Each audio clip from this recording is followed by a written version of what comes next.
In the cold, unforgiving glare of flashing police lights, a story of power, prejudice, and identity is about to unfold. We've all seen the videos. We've all heard the stories. A traffic stop that feels wrong from the start. But this isn't just another statistic. This is the story of two Baltimore cops whose arrogant laughter would echo in the halls of justice before being silenced by a single, earth-shattering revelation. They thought they had cornered a nobody, a man to mock and belittle. They had no idea they were looking into the eyes of the most powerful lawman in the country. This is the story of how their worst night became a defining moment for the nation, and how karma came calling, not with a whisper, but with the full force of the United States government. The rain fell in relentless, slanting sheets, turning the affluent suburban streets of Roland Park, Baltimore, into a slick, black mirror reflecting the opulent glow of Tudor-style homes. It was just after 2 a.m. on a Tuesday. For Marcus Thorne, the rhythmic thump of the windshield wipers was a hypnotic metronome, counting down the last few miles of a grueling 17-hour day. His suit jacket was draped over the passenger seat of his leased Lincoln Continental. The knot of his tie loosened, his mind a whirlwind of classified briefings, interagency squabbles, and the crushing weight of a new immense responsibility. He was 48 years old, a career prosecutor who had climbed the ladder at the Department of Justice with a reputation for being methodical, unshakable, and impeccably discreet. So discreet, in fact, that his recent confirmation as the new director of the Federal Bureau of Investigation had been a quiet affair, a strategic move by President Armstrong's administration to avoid a political circus. The public announcement was scheduled for Friday, a mere 3 days away. Until then, he was a ghost, a powerful man operating in the shadows of transition, meeting with station chiefs and national security advisors in clandestine, late-night sessions like the one he had just left. He slowed the Lincoln to a crawl, squinting to read a street sign obscured by the deluge. That's when the world behind him exploded in a strobing torrent of red and blue. For a heartbeat, his mind, conditioned by years of high-stakes threat assessments, raced through possibilities. A tail? A security threat? But the vehicle that emerged from the rain-soaked darkness was a standard Baltimore Police Department cruiser. He felt a familiar, weary knot tighten in his stomach, a feeling he hadn't experienced in years, but one that no amount of success or status could ever fully erase. He signaled, pulled the heavy car to a smooth stop at the curb, killed the engine, and placed his hands visibly on the top of the steering wheel. He knew the drill. Two figures emerged from the cruiser, their silhouettes distorted by the rain and the blinding headlights. One was barrel-chested and moved with the slow, deliberate swagger of a man who owned the pavement he walked on. The other was younger, leaner, and quicker, almost jogging to keep up, a sharp rap on the driver's side window. Marcus powered it down, and a blast of cold, wet air filled the car. The face that greeted him was fleshy and grizzled, framed by a soaked police cap. The officer's name tag read Miller. "Evening," Officer Miller grunted, his voice a low rumble. He played his flashlight beam across Marcus's face, into his eyes, then around the pristine leather interior of the car. "You know why I pulled you over?" "No, officer, I don't," Marcus replied, his tone even and calm. He'd learned long ago that in these moments, absolute control was his only shield. "You were driving 10 miles an hour in a 25 zone, crawling along like you're casing the place," Miller said, his eyes narrowing. "This is a nice car for this neighborhood. A little too nice, maybe. License and registration?" Marcus moved with practiced slowness, narrating his actions. "I'm reaching into my jacket on the passenger seat for my wallet." He retrieved his wallet and the registration from the glove box, handing them over. Miller snatched them. He wiped a hand across his wet face and glanced at the driver's license. "Marcus Thorne. You live over in Guilford?" "That's correct, officer." "Long way from home to be driving so slow, Mr. Thorne." The second officer, whose tag read Riley, chimed in from behind Miller. Riley was younger, his face still holding a hint of nervous energy, a man eager to follow his senior partner's lead. Miller ignored him, his focus entirely on Marcus. He held up the license, then shined the light back in Marcus's face. "You look a little tense, Marcus. Got something in the car you don't want us to see? The question was a classic fishing expedition, a conversational crowbar designed to pry open a crack of fear or uncertainty. Marcus had used similar tactics himself in interrogation rooms, but from this side, it felt different. It felt like a trap being laid. "No, officer, I have nothing to hide," Marcus said. "I was just tired, trying to read the street signs in the rain. It's been a long day." Miller chuckled, a humorless, grating sound. "A long day," he says. "I'll bet. What kind of work you do, Marcus, that gets you a car like this and a house in Guilford?" The use of his first name was deliberate, a subtle stripping away of respect, a tool of casual dominance. Marcus hesitated for a fraction of a second. His official cover, for the purpose of his transitional security detail, was Special Advisor to the Attorney General. It was technically true but intentionally vague. "I'm an attorney for the federal government," he stated simply.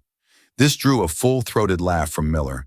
He turned to Riley, who offered a sycophantic smirk in return. "An attorney? Hear that, Kev? We got ourselves a regular Johnny Cochran here. A federal attorney, no less." He turned back to Marcus, his smile vanishing, replaced by a cold, hard mask of authority. "Step out of the car, please, sir." "Officer, am I being detained? What is the probable cause for asking me to exit my vehicle?" Marcus's voice remained level, betraying none of the cold anger simmering beneath the surface. Miller's eyes glinted. He had his hook. "Failure to obey a lawful order from a police officer is cause enough. Now I'm not going to ask you again. Step out of the car." Marcus Thorne, the man who had stared down cartel bosses and dismantled international espionage rings, took a slow, deep breath. He knew this was no longer a traffic stop. It was a confrontation, a dangerous game of power on a dark, rain-swept street. And for now, he was on the losing side. He unbuckled his seatbelt and pushed the door open. The cold Baltimore rain began to soak his $1,000 suit. The moment Marcus's polished dress shoes hit the wet asphalt, the dynamic shifted from tense to hostile. Officer Miller seemed to swell in the humid air, a predator who had just forced his prey out into the open. "Hands on the roof of the car. Spread 'em," Miller barked, his voice sharp with command. Marcus complied without a word, placing his palms flat on the cold, wet roof of the Lincoln. He could feel the rain seeping through the shoulders of his shirt.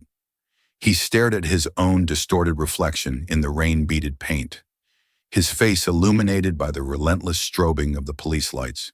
He felt Riley's hands pat him down, professionally at first, then with a lingering, unnecessary firmness around his pockets and waist. "He's clean," Riley announced. "Of course he's clean," Miller scoffed, walking around to the passenger side and yanking the door open. He began to rifle through the contents of the car, his movements careless and dismissive. He tossed Marcus's suit jacket onto the wet seat and rummaged through the glove compartment. "Officer, you don't have my consent to search my vehicle," Marcus stated, his voice tight but controlled. Miller paused and slowly turned, a malicious grin spreading across his face. "Your car matches the description of a vehicle reported for suspicious activity in this area about 20 minutes ago. That's my probable cause. So I'd advise you to shut your mouth, Mr. Attorney, before I find a reason to add obstruction to your list of problems tonight." It was a lie, and Marcus knew it. A perfectly constructed, boilerplate lie that would be nearly impossible for a civilian to disprove on the side of the road at 2 a.m. It was Miller's world, and he was just a player in it. Inside the car, Miller's search became more invasive. He pulled out a leather briefcase from the passenger footwell. It was locked with a small, high-security combination lock. Well, what do we have here?" Miller said, his voice dripping with theatrical suspicion. "A locked briefcase. What are you hiding in here, Marcus? The secret recipe to your grandma's sweet potato pie?" Riley snickered on cue. "That's official government property," Marcus said, his voice hardening for the first time. "You are not authorized to open it." "Oh, government property," Miller mocked, holding the briefcase up as if it were a prop. "Everything's getting real serious now. Kev, you feel that? The gravity of the situation? We're dealing with a real G-man here." He placed the briefcase on the hood of his cruiser and returned to Marcus. "I'm going to need you to open this." "I will not." You will, or I'll impound the car and the briefcase and get a warrant in the morning. Your choice. But I can tell you, the judges around here don't take kindly to people who waste our time. Marcus stood in the rain, a cold fury building within him. The briefcase contained his transition notes, classified documents outlining personnel changes, and covert operational priorities for the Bureau. If Miller, in his oafish attempt at intimidation, were to damage the lock or expose the contents, it would constitute a significant security breach. The irony was suffocating. He weighed his options. He could continue to refuse, leading to an arrest and a bureaucratic nightmare. Or he could play along, endure the humiliation, and deal with the consequences from a position of power later. He chose the latter. The long game was the only game that mattered. The combination is 925, he said, the numbers tasting like ash in his mouth.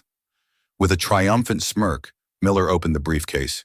He expected to find drugs, cash, or something illicit. Instead, he was met with meticulously organized folders, their tabs bearing acronyms he didn't recognize: SCI, DOJ-NSD, CTD brief. He pulled one out. The cover page was stark, stamped with bold red letters. Top secret, just no foreign. For a moment, Miller's bravado flickered. He'd been a cop for 22 years. He knew what that stamp meant. But his ego, stoked by Riley's presence and his own deep-seated prejudice, refused to let him back down. He couldn't have been wrong about this guy. A man like this, in a car like this, in this neighborhood. It didn't add up. The documents had to be fake. "Look at this, Kev," Miller said, forcing a laugh that sounded hollow even to his own ears. "Our boy here likes to play spy. Got his own fake government documents and everything. You print these out at Kinko's, Marcus?" Marcus remained silent, his jaw clenched so tightly it ached. Miller, sensing he was losing control of the narrative, slammed the briefcase shut. He'd found nothing, and it infuriated him. "All right, I'm done wasting my time with you. I'm writing you a ticket for impeding traffic, and a warning for the suspicious activity. You're lucky that's all you're getting." He scribbled on his ticket pad, tore the sheet off with a flourish, and thrust it at Marcus. "Now get out of my neighborhood and go back to wherever you came from." As Marcus got back into his car, soaked and seething, Miller leaned in through the window one last time. "And hey, counselor," he sneered, "next time you want to play dress-up, try a mailman's uniform. It's more believable." The two officers laughed as they walked back to their cruiser, the sound swallowed by the rain. Marcus Thorne watched them go, his hands gripping the steering wheel. The ticket for impeding traffic was a triviality. The search, the mockery, the blatant abuse of power, that was something else entirely. It was a debt, and Marcus Thorne always saw that debts were paid in full. He didn't go home. He drove to the nearest 24-hour pharmacy, bought a cheap prepaid phone, and made a single call. "This is Thorne," he said, his voice low and steady. "I need to move up the timeline, activate my full security protocol, and arrange a secure line to Attorney General Ramirez immediately, and get me the service records and complaint histories for 2 Baltimore patrolmen, Miller, David, and Riley, Kevin. I want everything, by sunrise." The game had just begun. 2 days later, the rain had been replaced by a pale, indifferent sun. Marcus Thorne sat on a hard wooden bench in the city's district traffic court. It was a cattle call of human frustration, a chaotic symphony of ringing phones, coughing, and the droning voice of the bailiff calling out docket numbers. He was wearing a simple off-the-rack charcoal suit, a deliberate choice to appear unremarkable. He had waived his right to an attorney, a decision that had baffled the public defender who had offered his services. He had spent the last 48 hours in a whirlwind of activity, but not on this case. He had been officially sworn in as director in a private ceremony with the president, the public announcement now set for that very afternoon. He had briefed congressional oversight committees and authorized a sensitive counterintelligence operation in Eastern Europe. Yet here he sat, waiting to contest a $90 traffic ticket, an absurdity that felt both surreal and absolutely necessary. The file on Officers Miller and Riley was thick. Miller had a history of lost body cam footage and a string of racially biased stop complaints, all dismissed with insufficient evidence. Riley was a clean slate, a rookie with only 18 months on the force, a follower. Docket 73B, Marcus Thorne, impeding traffic, the bailiff called. Marcus stood and walked to the defendant's table. Across the small courtroom, he saw them. Miller and Riley were leaning against the far wall, decked out in their dress uniforms. Miller caught his eye and gave him a slow, mocking wink. He whispered something to Riley, and they both broke into wide, arrogant grins, laughing audibly enough for the judge to rap her gavel. "Order," Judge Annabelle Soto said, her voice sharp. She was a no-nonsense woman in her late 50s, known for her impatience with time-wasters. "Mr. Thorne, you are contesting this citation? You are representing yourself?" "Yes, Your Honor," Marcus said, his voice calm and clear, filling the room. "And you are Officers Miller and Riley?" the judge asked, looking over her spectacles at the two cops. "Yes, Your Honor," Miller said, striding forward with confidence. Riley followed a step behind, looking slightly less assured under the judge's stern gaze. "Officer Miller, please state the circumstances of the citation," Judge Soto instructed, already looking bored. Miller launched into his well-rehearsed, perjured account. "Your Honor, at approximately 200 hours on Tuesday morning, Officer Riley and I observed the defendant's vehicle traveling at an unusually low rate of speed, approximately 10 miles per hour, in a residential zone. The driver was weaving slightly, suggesting possible intoxication or that he was casing the neighborhood, which has seen a recent spike in property crime. We initiated a traffic stop for the safety of the public. The defendant was argumentative and uncooperative, so a citation was issued for impeding the flow of traffic. It was a masterful piece of fiction, painting Marcus as a potential criminal and himself as a vigilant protector of the peace." Judge Soto turned to Marcus. "Mr. Thorne, your response?" This was the moment. Theatrics were not his style. Facts were his weapon.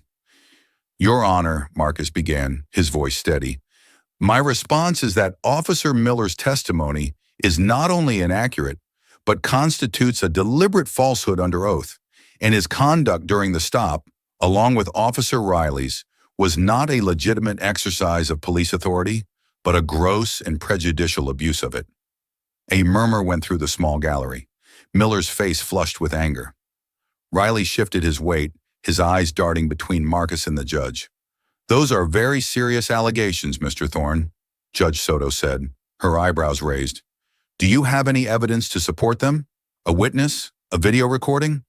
"I have something better, Your Honor," Marcus said. "I have context." He took a step forward, his gaze locking with Miller's across the room. The officer's smug confidence was beginning to fray, replaced by a hostile curiosity. "Officer Miller testified that he pulled me over for public safety. Yet his first line of questioning was not about my sobriety, but about my presence in the neighborhood and my profession. He and Officer Riley then conducted an illegal search of my vehicle, based on the fabricated pretense that my car matched the description of a suspicious vehicle, a report which I can assure the court does not exist." "Objection!" the city prosecutor, a young, overwhelmed man, finally piped up. "The defendant is making unsubstantiated claims about the officer's conduct." "I will substantiate them presently," Marcus said, not waiting for the judge. He turned his attention back to Judge Soto. "During this illegal search, the officers mocked my profession. They temporarily seized a locked briefcase containing sensitive national security documents, which they forced me to open." Miller burst out laughing.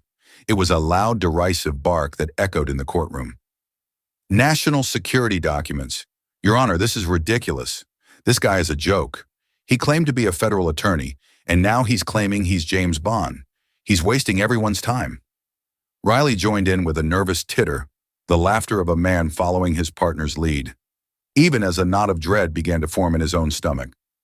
Judge Soto banged her gavel hard. "Order! I will have order! Officer Miller, control yourself. Mr. Thorne, you are on thin ice. You will present concrete proof of these wild claims, or I will hold you in contempt of this court." The room was silent, the air thick with tension. The laughter had sealed their fate. They saw him as a joke. It was time to deliver the punchline. "My apologies, Your Honor," Marcus said with a chilling calm. "You are correct. I should be more precise. My official title is not merely federal attorney. He paused, letting the silence stretch, drawing every eye in the room to him. He looked at Miller and Riley, whose smirks were now frozen on their faces. When these officers pulled me over 2 nights ago, I was returning from a classified security briefing at Fort Meade. The documents they so cavalierly handled contained operational directives for the Federal Bureau of Investigation. They mocked me because they could not conceive that a man who looks like me could hold any real power. They laughed at the idea of me being a federal employee of some importance. He stood up straighter, his voice dropping slightly, but gaining an unmistakable edge of absolute authority. So, to be perfectly clear for the court record, my name is Marcus A. Thorne, and as of 8 a.m. yesterday morning, by executive order of the President of the United States, I am the sworn and confirmed director of the Federal Bureau of Investigation. A collective gasp swept through the courtroom. The city prosecutor's jaw dropped. Judge Soto's eyes widened in stunned disbelief. But the most profound change was in the 2 officers. Riley's face went bone white, the color draining from it as if a plug had been pulled. He looked like he was going to be sick. Miller's laughter died in his throat, replaced by a choked, rasping sound. His face contorted, a mask of utter, uncomprehending horror. The floor had just vanished from beneath his feet. The man they had mocked, threatened, and humiliated on a rainy street corner was not just an attorney. He was, in that moment, the most powerful law enforcement officer in the entire country. The silence that followed was absolute, a crushing weight that held everyone in place. It was the sound of 2 careers and 2 lives ending. For a full 10 seconds, the only sound in the courtroom was the frantic beat of Officer Kevin Riley's heart in his own ears. Judge Soto stared at Marcus, her mind struggling to process the information. She had seen countless defendants try outlandish tactics, but this was different. The calm, unwavering certainty in Marcus Thorne's eyes held no hint of delusion or deceit. Slowly, deliberately, Judge Soto leaned forward. "Mr. Thorne," she said, her voice barely a whisper, "is this some kind of joke?" Before Marcus could answer, the main doors of the courtroom burst open. 2 men in dark, severe suits entered, their movements sharp and purposeful. They were flanked by a flustered-looking Baltimore police chief, Michael Harrison, whose face was pale and beaded with sweat. "Your Honor, I apologize for the intrusion," one of the men said, his voice carrying the clipped, authoritative tone of a federal agent. He flashed an ID badge. "Special Agent in Charge, David Chen, FBI Baltimore Field Office. We're here for Director Thorne." The confirmation sent a second shockwave through the room. It was real. All of it. Chief Harrison looked like a man who had just been told his house was on fire. He rushed toward the bench. "Judge Soto, Your Honor, there has been a terrible misunderstanding." Judge Soto ignored him. Her gaze was fixed on Miller and Riley. The transformation in the 2 men was terrifying to behold. Riley was visibly trembling, his hands shaking so badly he had to grip the railing in front of him. Miller, however, was a statue of pure rage and disbelief. His face was a mottled red, his fists clenched at his sides. He was trapped, cornered, and his only instinct was to lash out. "It's a lie, a setup!" Miller suddenly roared, pointing a shaking finger at Marcus. "He's some kind of deep state plant. You can't believe this. We're good cops." Special Agent Chen took a half-step forward, his hand instinctively moving toward his jacket, but Marcus held up a single, placating finger. He didn't even look at Miller. His attention was still on the judge. "Your Honor," Marcus said, his voice cutting through Miller's frantic outburst, "I believe the matter of the $90 traffic ticket can be dismissed. However, we now have the more serious issues of perjury, official misconduct, illegal search and seizure, and a potential violation of federal law regarding the mishandling of classified materials. I would ask that U.S. Marshals be assigned to escort Officers Miller and Riley from this courtroom. They are a flight risk and a potential threat to the integrity of the forthcoming investigation." "Investigation?" Chief Harrison stammered. "Director Thorne, I can assure you, Baltimore PD Internal Affairs will handle this. We will get to the bottom of it." Marcus finally turned his gaze to the police chief. It was a cold, dissecting look that made the seasoned chief flinch. "Chief Harrison, With all due respect, your department's Internal Affairs Division has had Officer Miller's file on their desk multiple times. They have failed to act on a clear pattern of behavior.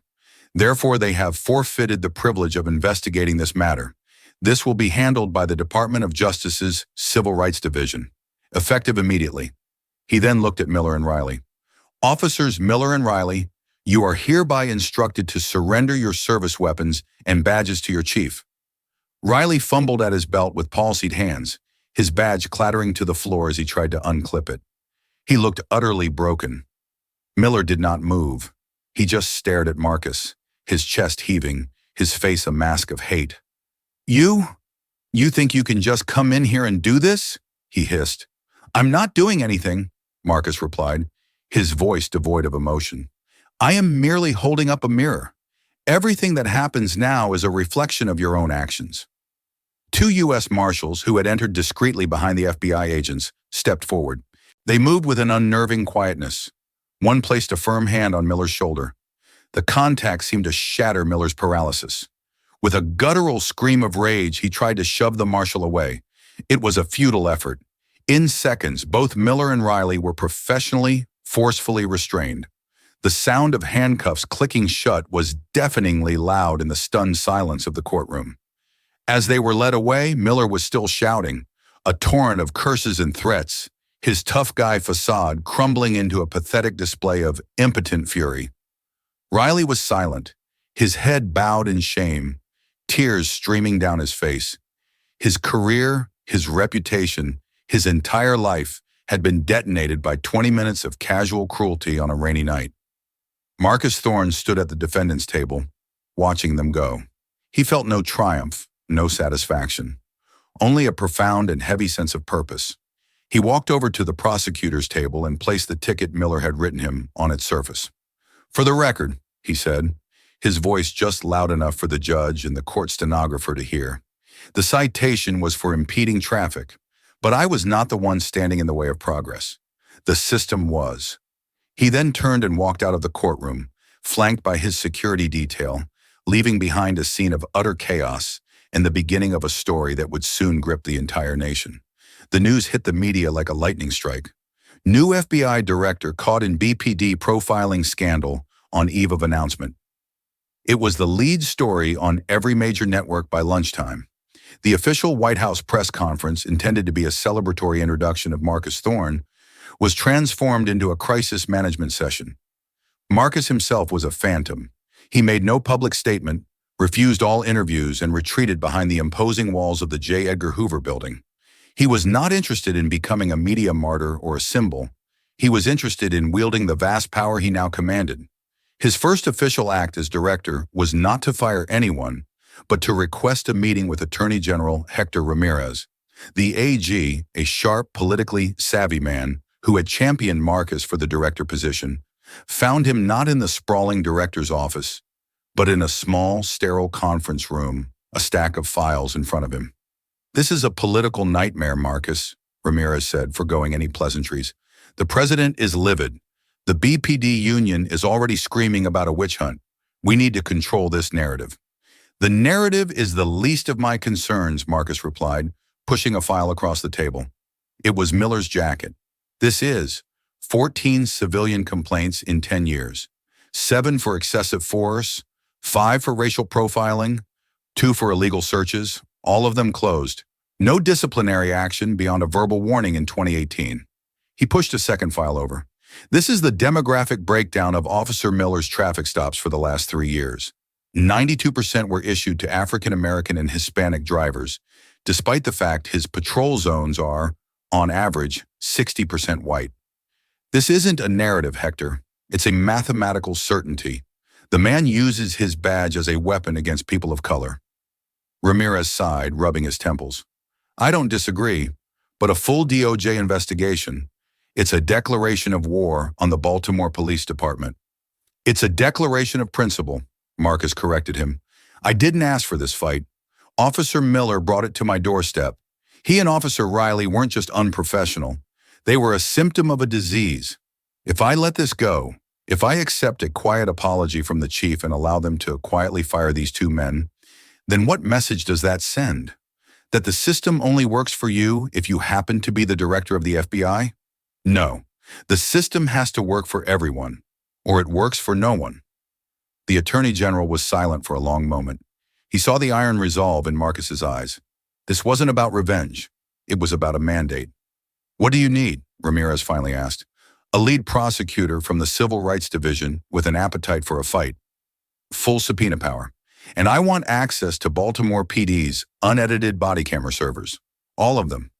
I suspect what happened to me was not an isolated incident." Meanwhile, in Baltimore, the storm had made landfall. Miller and Riley had been suspended without pay, pending the outcome of the federal investigation. They were pariahs. Their fellow officers, who might have privately supported them, were keeping their distance, terrified of being swept up in the federal dragnet. The infamous blue wall of silence was beginning to crumble under the weight of the FBI's involvement. For David Miller, this was an unbearable humiliation. He wasn't a criminal. He was a cop. In his mind, he had done nothing wrong. He'd hassled a mouthy suspect who turned out to be connected. It was just bad luck. Locked away in his small suburban home, with reporters camped out on his lawn, his anger began to curdle into a dangerous, self-righteous paranoia. He hired a lawyer, a pit bull from the police union named Jerry Klein, who immediately went on the offensive. He appeared on a popular conservative news network, The Sentinel, and painted a picture of a dedicated veteran police officer being crushed by the heel of a vindictive, newly appointed D.C. bureaucrat. "This isn't about justice," Klein thundered to the network's host. "This is a political hit job. Director Thorne was embarrassed, and now he's using the full, terrifying power of the federal government to destroy a good cop's life over a simple traffic ticket." The narrative began to take hold in certain corners of the internet. Stand with Miller started trending. A crowdfunding page for his legal defense raised over $100,000 in 2 days. Miller, watching from his living room, felt a surge of vindication. He wasn't alone. He was a hero, a victim. He would fight this. For Kevin Riley, the experience was vastly different. There was no self-righteous anger, only a bottomless well of shame and fear. He couldn't eat. He couldn't sleep. Every time he closed his eyes, he saw the cold, controlled fury in Marcus Thorne's face. He heard the derisive laughter, his own laughter, echoing in the courtroom. His wife, Sarah, tried to be supportive at first, but his silent, hollowed-out presence was a constant strain. "Why, Kevin?" she had asked him, her voice breaking after watching the news for the 10th time. "Why did you just stand there? Why did you laugh?" He had no answer. Because he was scared? Because he wanted Miller to like him? Because in that moment, he had let the ugliest part of himself, the part that he always pretended wasn't there, take the wheel. The excuses felt pathetic and weak. A week after the incident, 2 FBI agents from the DOJ's investigative team arrived at his door. They were polite, professional, and utterly intimidating. They didn't come to arrest him. They came to offer him a choice. Officer Riley, the lead agent, a woman named Isabella Rossi, said calmly, "We have the body camera footage. We have the dash cam audio. We have Officer Miller's entire sordid history. We are building a federal civil rights case against him that he will not win. Right now, you are his co-conspirator. You stood by. You participated. You are culpable." She slid a business card across his kitchen table. "But you have an opportunity to change that. You can be a witness for the prosecution. Tell us everything that happened that night. Tell us everything you know about Miller's habits. Cooperate fully, and the U.S. Attorney's Office will take that cooperation into consideration when filing charges. Or you can stand with him, and you will fall with him." The agents left. The business card sat on the table, a small white rectangle that represented the only possible path out of the abyss. But taking it meant betraying his partner, betraying the badge, betraying the unspoken code he had sworn to uphold. That night, Kevin Riley sat in his dark living room, the card in his hand, the choice tearing him apart. He knew what he had to do. The question was whether he had the courage to do it. David Miller was not a man given to introspection. He saw the world in stark, simple terms. Cops and criminals, us and them.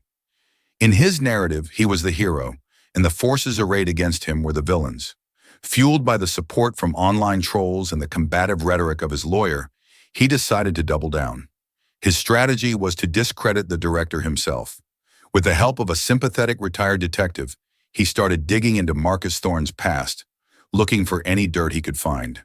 He leaked tidbits to right-wing bloggers, Thorne's soft-on-crime prosecution record in certain cases, his membership in a college organization that had protested police brutality. It was a smear campaign designed to muddy the waters and reframe the incident as a political grudge. The centerpiece of his defense was the body camera footage. His lawyer, Jerry Klein, filed a motion demanding its public release, confident it would show a by-the-book traffic stop of an uncooperative individual. What the footage will prove, Klein announced at an impromptu press conference on the courthouse steps, is that my client acted professionally in a tense situation. The so-called mocking was simply two partners trying to de-escalate with a bit of gallows humor.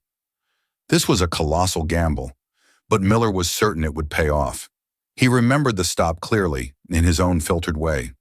He remembered being firm, but fair. He didn't remember the venom in his own voice, the casual cruelty, the glee he took in humiliating the man in the expensive car. The human mind has a powerful capacity for self-deception. Meanwhile, Kevin Riley was living in a self-imposed prison of guilt. He had stopped answering his phone. His wife, Sarah, had taken their young daughter and gone to stay with her sister. The silence in his house was a physical presence, pressing in on him. The business card from Agent Rossi sat on his nightstand, a constant, silent accusation. He spent his days replaying the traffic stop over and over in his head. But unlike Miller, he remembered it with sickening clarity.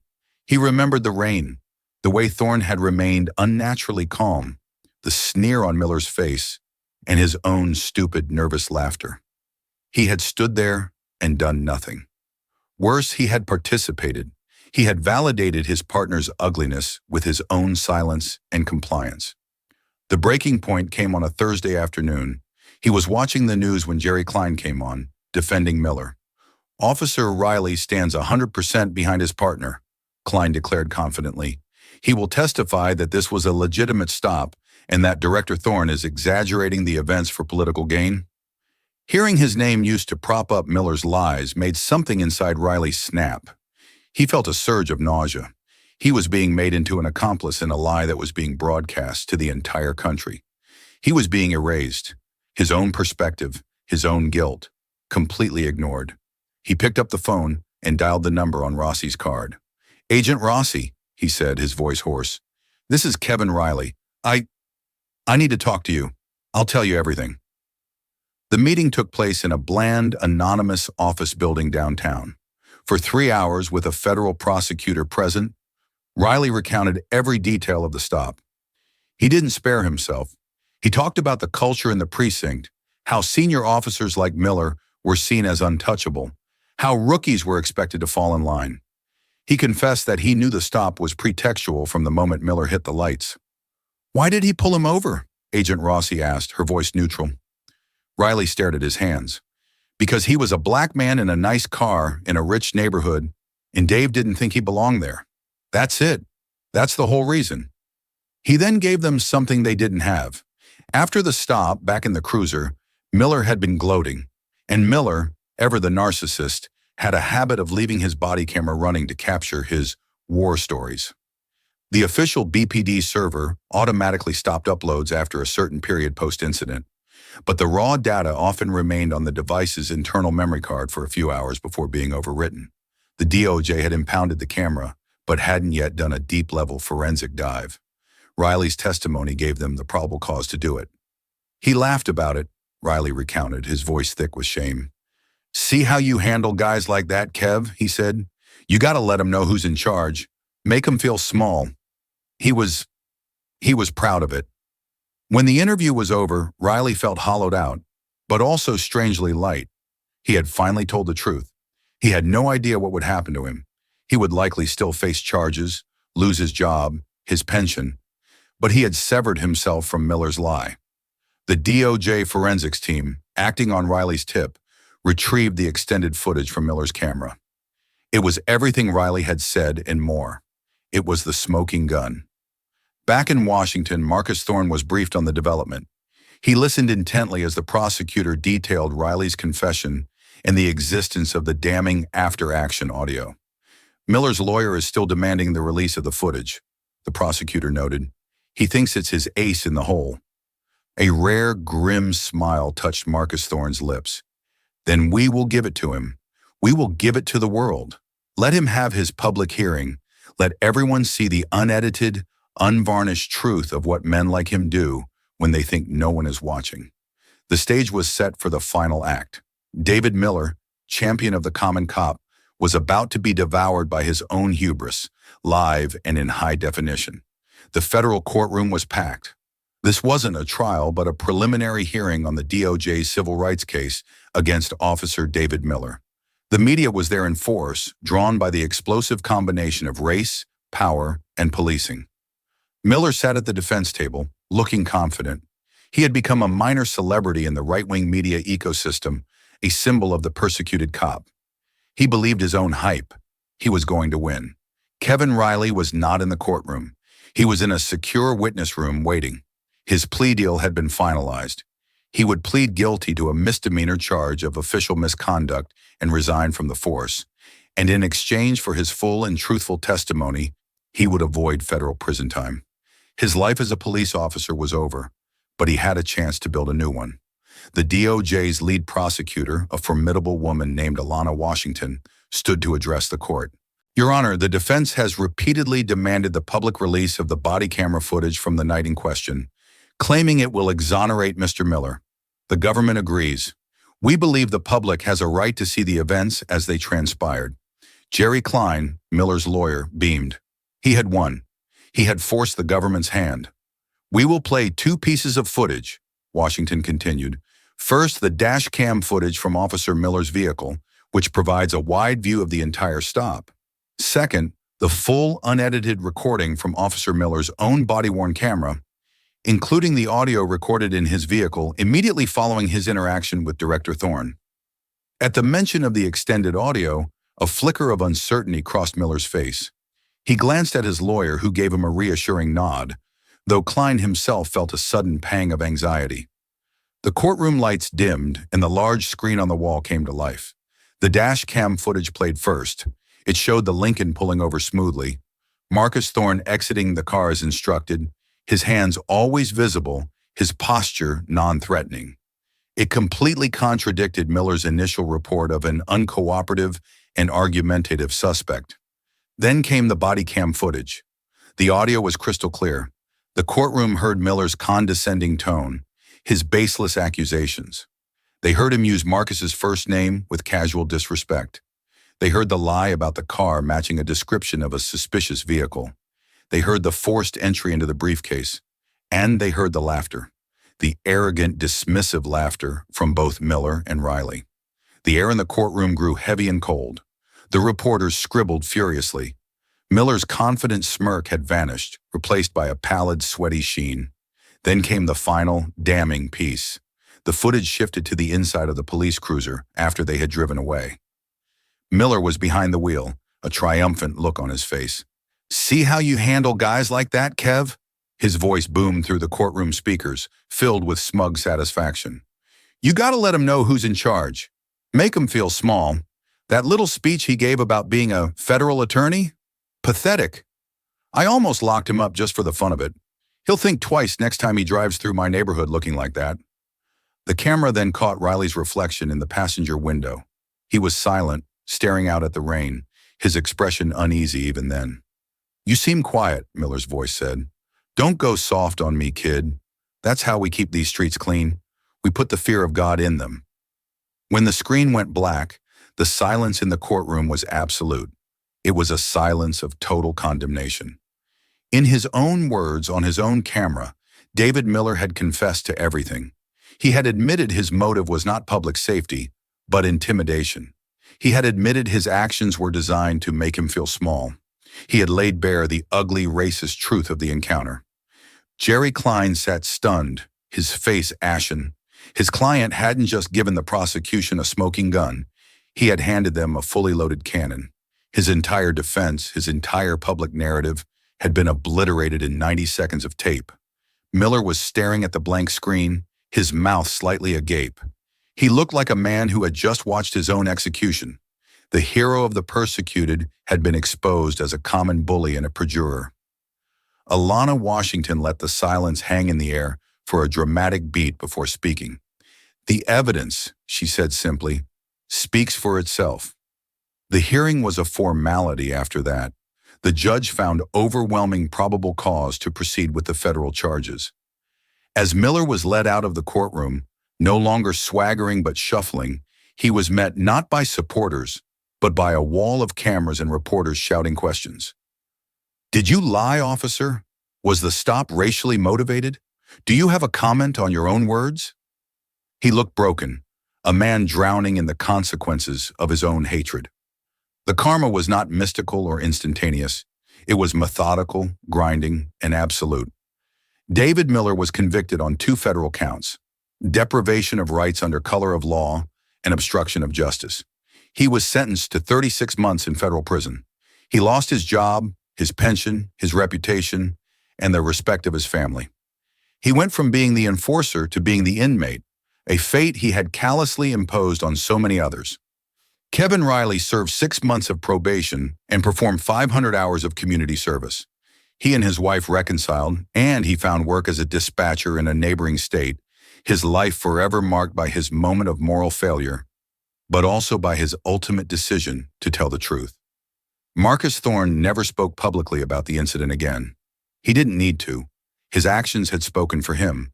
He initiated a sweeping program within the FBI to assist local police departments in reforming their training and accountability protocols. He used the power he had almost been denied to ensure that what happened to him on that rainy Baltimore night would be less likely to happen to anyone else. His justice was not personal revenge, it was systemic reform. The laughter had long since faded, replaced by the quiet, difficult work of building a more just world. The story of Director Thorne and the 2 officers isn't just a tale of a shocking twist of fate. It's a powerful testament to the idea that karma isn't just some abstract cosmic force. It is the tangible, real-world consequence that catches up to us when we abuse power and betray the trust placed in us. For Officers Miller and Riley, their laughter in the dark was an echo of a systemic problem, but the reckoning that followed was swift, personal, and absolute. They learned that the person you disrespect today might hold the keys to your future tomorrow, and that true authority is not about the badge you wear, but the character you show. If this story of justice and accountability resonated with you, and you believe that stories like this need to be heard, please take a moment to hit that like button and share this video with others. Subscribe to the channel and click the notification bell so you don't miss our next deep dive into stories that matter. And I want to hear from you. What part of this story hit you the hardest? Let me know in the comments below. Thank you for listening.